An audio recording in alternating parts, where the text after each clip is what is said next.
let's talk about 5 and 6-year-olds. You'll notice that these are broken down by age because children behave differently based on their stage of development. 3 and 4-year-olds are in preschool. 5 and 6-year-olds, that's kindergartners and first graders. When kids go into kindergarten, it's kind of that next stage of development, that next stage of maturity, that next stage of intellectual development. So the behavior is going to be a little bit different. So the first one is 5 and 6-year-olds. Raise your hand if you have those students who interrupt you when you're speaking all the time. Oh my gosh, it's so frustrating. And again, we're losing control. So if I said, all right, guys, everybody show me the really cool Spider-Man pose. And then John goes, Spider-Man? I just saw the Spider-Man movie. And Eric goes, well, I have Spider-Man underwear at home. Next thing you know, everybody's talking about Spider-Man, and it has nothing to do with the martial arts class, and you look like you're losing control.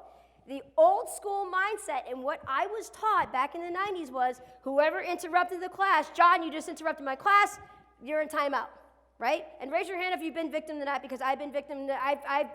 I've put him in timeout. But again, what's happening? Now I'm not his buddy anymore. What he was trying to do, because I forgot to mention it, is 5 and 6-year-olds build their confidence through making role models proud. So John interrupted me and told me that he saw the Spider-Man movie because he related Spider-Man outside of the school to make me proud. And instead of me being proud of him, I put him in timeout.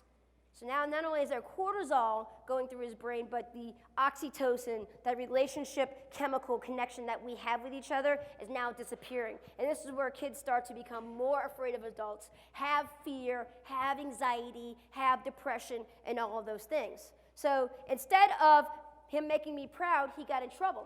So the better thing to do for behavioral management is, you like Spider-Man? You saw the Spider-Man movie? You have Spider-Man underwear? That's awesome. My favorite Spider-Man is Iron Spider. What's your favorite Spider-Man? What's your favorite Spider-Man? There's a whole bunch of different Spider-Mans. Venom. Your favorite one is Venom. Okay, stand like your favorite Spider-Man.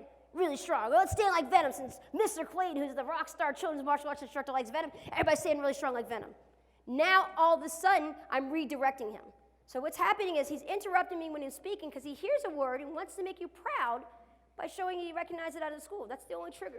That's all he was trying to do. He wasn't trying to take over your class. He wasn't trying to show you that he doesn't care about the topic at hand. He's not trying to do it because he's being disrespectful or he has terrible parents who don't know how to discipline him at home.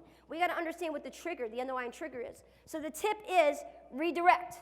So if they are interrupting you, oh, I have Spider-Man at home, or oh, I love dinosaurs, or whatever character, whatever they try to get you off topic, redirect them back. So let's stand like strong like Spider-Man. So redirection, this one right here is going to be one of the most effective strategies that you can use when working with 5 and 6-year-olds. You're going to notice that you're going to maintain stronger connection with your students by simply redirecting their attention.